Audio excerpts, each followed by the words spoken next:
Backed by popular demand, Carl Hagberg, the publisher for the Shareholder Service Optimizer, one of my favorite all-time publications, and a longtime inspector of elections. He's got his own company there. You got to always listen to Carl. He's seen it all, done it all. I don't even want to tell you how many decades he's been in this business. I'm Brock Romanek, today on Zippy Point.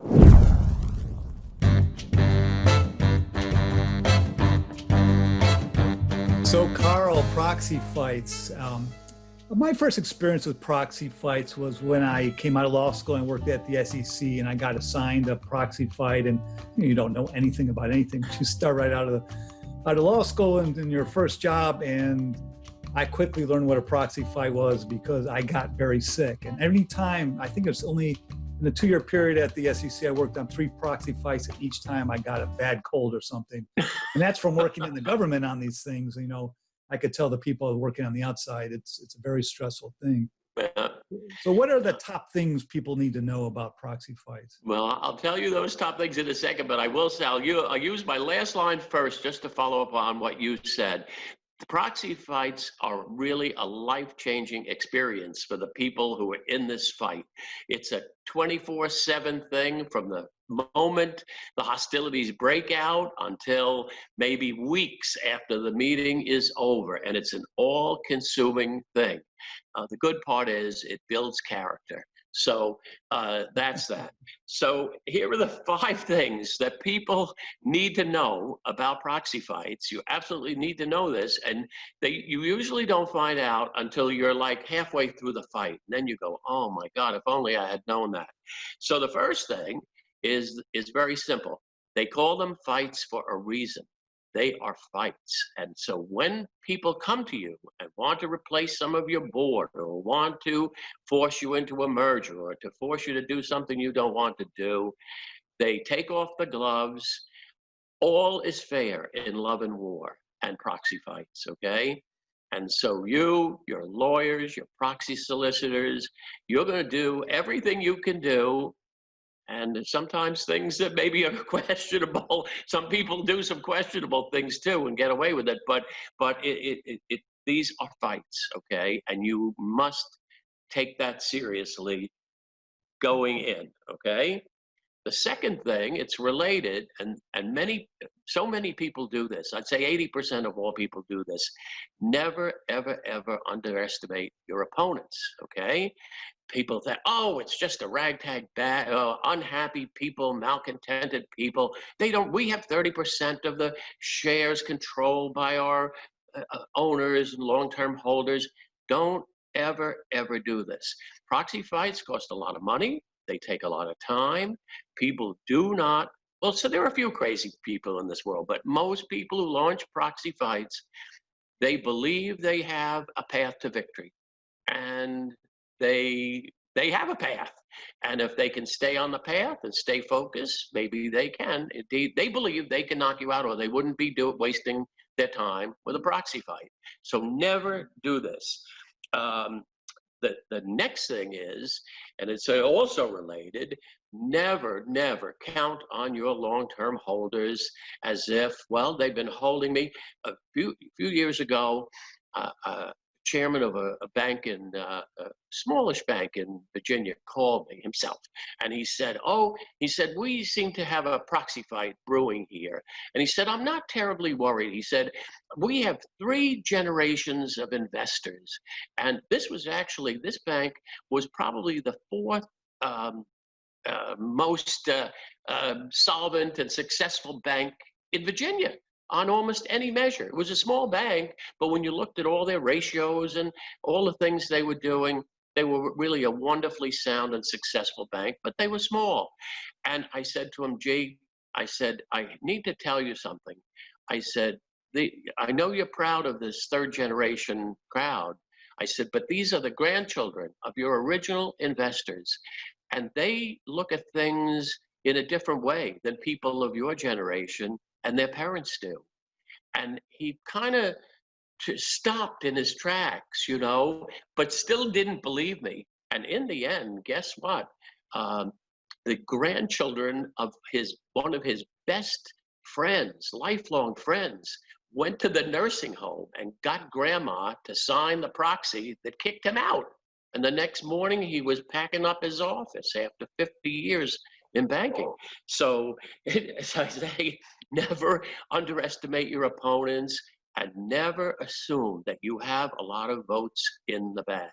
I did another proxy fight where the opposition actually had a mole within the management. It was like an assistant treasurer, and he was kind of reporting on what was what.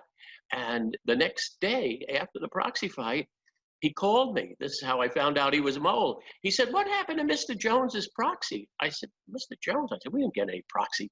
"Oh, I'm sure you did." Well, sure enough, he had Mr. Jones, when he discovered he was going to get dumped, they needed to unload somebody. So he tried to dump, and he would have unseated 2 of the directors. But he signed his card in a scrawl that was unidentifiable, and we had him in the junk pile, okay? And so here's this guy telling me, I said, "Wait, you're calling me from the company and telling me I should take this out of the junk pile and put it into the good pile?" So I look at the card, and I said, "No," I said, "I'm sorry, I can't identify this card with a person or an account. It's illegible. I can't possibly do this. I hear you telling me that it's Mr. Jones." And I said, "Maybe if Mr. Jones came forward, I would consider it, but no." So anyway, it's just kind of to say, never underestimate your opponent. Never think that your friends are all your friends and are always going to vote for you. And then the last thing, point number 5, is to prepare for fights to get down and dirty.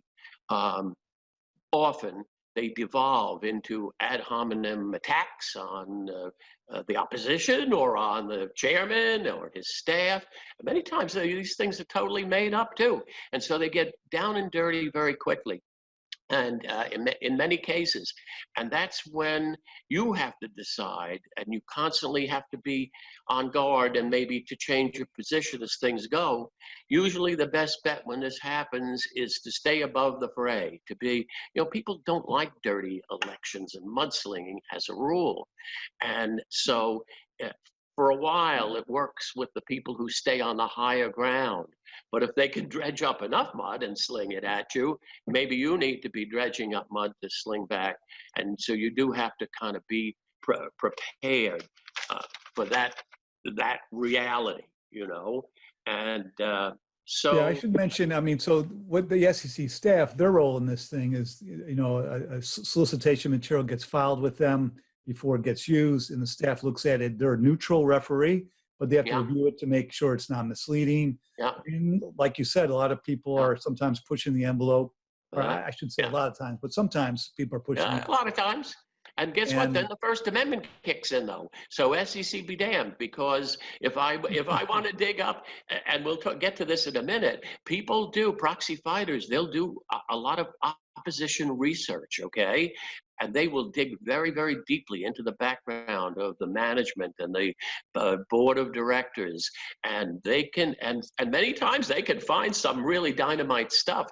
And so, as I say, the First Amendment takes over once those proxy fight letters start flying. You have to file them with the SEC, but the SEC isn't going to be the referee on as to whether it's fair play or not. And again, usually you don't have time. You have to just answer these things, and you have to figure how you're going to respond to this opposition research and what kind of research you can have of your own, maybe. And who your advisors really matter. I think, your proxy solicitors, how experienced they are. Your lawyers actually play a big role in this. Absolutely. Absolutely. How aggressive Let me see if do I have this on my, we might as well take this now, because this is key, okay? And the biggest mistake you could make would be to try to go this alone, all right? And so if there's a proxy fight and you've got a team of lawyers who've been in proxy fights before, and you've got a really good solicitor, and the other guy has neither or only one, you will probably beat them soundly, okay? But if they have better lawyers and a better solicitor than you and a better team, and sometimes better facts on their side, well then of course you're going to lose. But you've got finding that, making up that team and putting them together is critical. I've been at many proxy fights where the lawyers for the company had never been in a proxy fight. Well, they were fighting with two hands tied behind their backs, okay? And by the time they caught up, events had passed them by. So you must have a good team, and you need to design your material, your proxy cards, your fight letter, your proxy statement with care to make this becomes your platform. And it is like a contested election, you know? And so, yes, your advisors and the team really becomes a key thing. Okay, so I thought I would go on briefly. And you have a question, Brock? Well, under what circumstances might a proxy fight break out? Well, so here we go. That was going to be my next thing. In other words, where do these proxy fights arise and how do they arise? Okay, interestingly, probably the number one industry for proxy fights over many, many years has been financial services, banks, small banks, medium-sized banks, a few big banks too, and some other financial institutions like REITs. And usually it's at the mid-size and smaller ones. And part of it is because these tend to be very conservatively managed. And so they don't have the giant returns that the higher rollers tend to have, you know? And so normally individual investors love these banks. They like that they're conservative. They like that they're local. They like that they're not gigantic octopi, you know, and so they tend to be very loyal to them, but often the stock price lags their peers, and a lot of their ratios will lag their peers. Their capital will be good, they'll be way ahead of their peers, but their leverage will be low, you know, because they're conservative. So these tend to be, and then scale is important in those businesses. So they tend to be, it's like if I can devour the bank in the next county and add 10 branches and, you know, so many more deposits and so many more loans, it's very attractive. So they tend to be one of the biggest areas where proxy fights happen. The other, sort of related to, are family-owned, family-controlled businesses. Those businesses have been in the same family and in the same community for 3-4 generations. They tend to be conservatively managed, quiet. The stock is thinly held. Sometimes it only trades. You have to go shopping for a month before you could even find somebody willing to sell you 5 shares. So the stock price tends to be low, and it's like prime meat there on the table. And then there is a whole group of companies. There are a dozen or more companies. I like to call them raptor investors. They're not vulture capitalists. They're like raptors. They scan the horizon, you know, and they look high and low for vulnerable prey and easy pickings, where they can, and many times they can move in so quickly and take control of a company on the cheap, you know.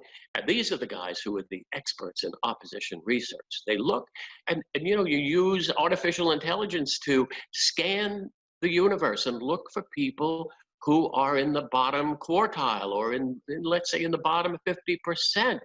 And they're there because they're conservative, overlooked, quiet. They're living their lives peacefully. And then you can swoop down on them just like an eagle, you know, and make off with the prize at a low cost. So every company is vulnerable to this. Every company. And so if you're underperforming your peers for a long time, look at P&G. Now, here's a giant company that got in a gigantic proxy fight. Okay, spent millions and millions of dollars, by the way, and ultimately gave in to what was being asked anyway. Thank goodness, the stock has been soaring since. But this was an easy, even though it was this big giant elephant in the room, it was easy prey for proxy fighters to get in there and make their case. So the moral of the story is every company should every year, maybe twice a year, maybe every quarter, assess their vulnerability to a proxy fight.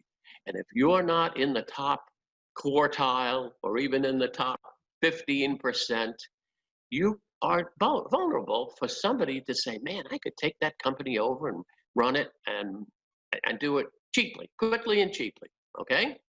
So that's the story of who's in the proxy fight world, okay? So now, how about we switch to the mechanics? We'll look at the mechanics of this a little bit. And as we said, the first thing, you need to be sure that you have strong and convincing printed matter to send to your stockholders that gets their attention, tells your story, explains to them why these bad guys may be there and why you don't want to be voting for them. And of course, they're doing the same thing. They're trying to develop their strong printed material. So you absolutely have to have strong printed material. And it has to be written so that people can understand it, figure out the issues, vote quickly, vote your blue card or your gold card or whatever it is, okay? A quick word on that. There's been a lot of discussion on universal proxies. And universal proxies are a very good thing in proxy fights because without them, you had to go to the meeting if you wanted to split your ticket, okay? And splitting the ticket is usually one of the paths to success. You know, if you're trying to take over a company, you'll maybe pick two of the weakest directors, you know, and pick on them and do a lot of research on them and say how poorly they've performed and how long they've been there and how they haven't, it's time for change, you know, because you need to knock some people out to make room for your candidate. You know, it's hard to win a majority if you're one person against 7 seats, unless you can pick one of those seats to attack so that you can move in.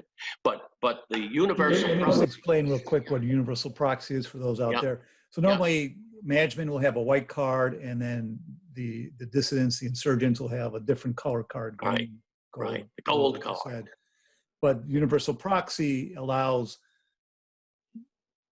all the candidates to be on one card, on one white card. So to be both management's candidates as well as the dissidents, the insurgents. So it does level the playing field a great deal, because before, as I said, unless you actually attended the meeting in person and got a ballot, you couldn't split your ticket. The blue card would only be for the management team, and the gold card would be for the insurgent team, and many people can see you could. I would, as an inspector, if you voted for 5 directors on the blue and 2 directors on the gold, I'd count all your votes. A lot of inspectors didn't do it that way. They threw them out as if they were opposing. But be that as it may, so it does level the playing field a bit. But guess what? You still want your blue card and your gold card, because you want them to be voting your card, and you want to have the card that has the latest date on it. So even though we have universal proxy cards and all the candidates may be on both ballots, most proxy fighters, they want to be sending their blue card or their gold card and say, don't vote that gold card. You see a gold card, rip it up and move on. And because you want to be in control of the solicitation. And normally, the other thing is, you love these cards to come back to you so that you don't tell anybody how many you have. And, you know, many times management is led into a false sense of security that the votes are all coming in on the management card, you know. So anyway, that's that story. And then you absolutely need a good lawyer, as I mentioned. It's not smart to go into a proxy fight unless your legal team has people who've been in proxy fights before, who know the ropes, and who are not going to be surprised by some of the dirty tricks that may come up along the way, okay?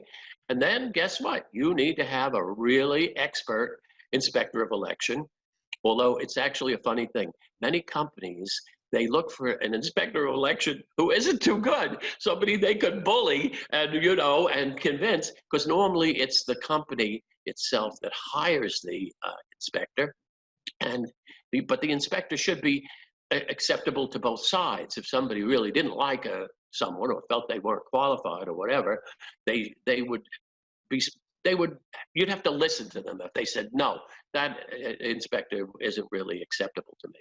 But as I say, there's one of the biggest solicitors has never hired us or recommended us once, because their MO has been to try to bully the inspector and to, push everything out of the way. And they really, and you never know what the result will be when you hire us, because we are totally impartial, but sometimes it's very hard when you get hired and you get a pretty big fee not to be rooting for the home team, consciously or subconsciously. But anyway, you need a good inspector of election who knows the ropes, who passed the sniff test for integrity and objectivity. And then the first thing they should do is to file with both sides their presumptions as to the validity of proxies in the company's state of incorporation. Most companies track Delaware presumptions, Delaware case law, and they work them in. Our presumptions, I think, are about 5 pages long or 6 pages long. And what we would take a fax, for example, we won't just take a fax unless we can determine the source of the fax, because we've had people manufacturing faxes from a store down the street, and sending them into the meeting. So you need to have presumptions of validity. I'm always shocked at how few inspectors actually have them, but they should have them. And I've had proxy solicitors, they challenged, they had a big stack of cards and they said, oh, we're challenging all these proxies. I said, well, what's the basis? And I start flipping over the cards and I said, gee, haven't you read our presumptions of validity? I said, the first 10 I looked at are all good under our presumptions. What are you doing here? And they were just trying to maybe, I don't know what they were hoping that they could disqualify a lot of votes, But anyway, so that's why you need to do that. And I should just mention, so these presumptions of validity is not something that you file with the SEC. This is something that the inspector has. That's correct. We have the inspector has to and we will file help guide them. It's sort of like a rule book, a playbook about how right. we're going to evaluate each of the That's exactly right. And most of the presumptions have been tested in court cases, okay? And so I'll give you a few weird instances at the end where, not knowing these rules of the road, you can also lose the election by not understanding the rules of the road. But so over time and in court, we ourselves were the subject of a landmark case, and I'll tell you about that one later. And but so most of them have a basis in case law where people have said that signature is no good or that card is no good, and were upheld. And then to say what it takes to make a good card. As I say, a fax to us, we'll take a fax, but it better have the front and back of the proxy form itself, and it needs to have a date and a time and a telephone number where we can establish the source. So if we see 59 faxes coming from some telephone number in a drugstore, we could spot it right away. And we've seen many cases where again, all's fair in love and war. People try to cheat, try to, sneak by with something, stuff the ballot box. So anyway, and I guess that's, so when people finally hand in their materials, and most people wait to the last minute to hand in the really big votes or the people who revoked their old one and voted with the other side instead. So they hide their hand until the end. So when finally everybody throw all their cards literally into the pot, we take charge of that pot and we put it in order and we match them, because sometimes people vote 5, 6, 7 times. They'll vote the blue card 5 times and they'll vote the gold card 3 times. And the last dated card to be received is the winner. So you have to match all these cards together and put the latest dated valid one on top, and then adjust your numbers accordingly. And so we do that. And sometimes it doesn't take very long. Sometimes it may take a day or two. Sometimes, like P&G, they took about 40 days, which was a kind of an outrage, but in any event, you do that, and then the inspector takes charge of the challenge period. So we would issue a preliminary report, and we'd say, okay, the preliminary account is management 80 and dissident 20, and then both sides would have an opportunity to examine the proxies with the idea of finding defects in the other guy's cards that would put him under the needed number. And so we need to take charge of that. We need to tell people, we stay in the room, we let the opposition go first, then we'll let the company staff, and they usually will stay so that one observes the other. Because hey, people have been known to pocket cards that didn't go their way, you know? So we need to take charge of that, and then we will receive whatever challenges they have. We usually will sleep on them. We won't just say yes, no, maybe, boom, boom. No, we'll usually sleep on them overnight. And Delaware law does require that the inspector detail in their final report any challenges that have been made and how the inspector disposed of them. And then once we do that, we issue a final report with these explanations on it, and then that becomes binding. And so the only recourse, say, the loser would be to go to a court and somehow convince a judge that there is cause for action here and for reversal. And so that's happened. We've been sued twice. My company and me personally have been sued twice by the losers in proxy fights. And fortunately, the judge was brilliant judges in both cases and knew what they were doing, did their homework, and they upheld us. But there's always that risk that somebody, there's always a difference, but often it comes down to a difference between the letter of the law and the spirit of the law. And one of our presumptions is to favor validity wherever we can. Where we can determine the intent of the voter, we'll favor validity, and we don't try to look for every little nit and nat to throw people out, But so many times it comes down to a judgment call, and that's it. So that's probably my last message, is that the details matter incredibly important when you come to the end of the day, okay? So for example, this was a famous one. We went to a proxy fight, and the other side, who had been losing, they went through the management cards, and they picked out about 12 cards, and they said, these are all no good. And so the company's solicitor is stunned and astonished. We're waiting to find out, we're looking, why are they no good? And why were they no good? Well, in Delaware, and in our presumptions for all states, you must have the front and back of the card. So just giving us the front is no good, okay? Because the back is what usually has the delegation of the authority to vote to the proxy committee. So you need to have that to see that it was there. And but in this case, the proxy solicitor, to save time, made a photocopy of one back, made 13 photocopies of the back of one card, just for convenience, and teed them up and sent them, okay, faxed them over. Well, it had a coffee stain on it that was identical. So all 18 of the backs were identical. And so we knew you couldn't argue with the fact that, no, they didn't have the original backs.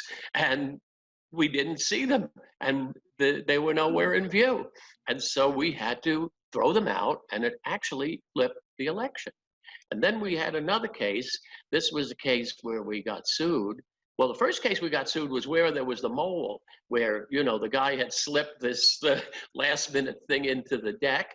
And then fortunately for us, no one came forward and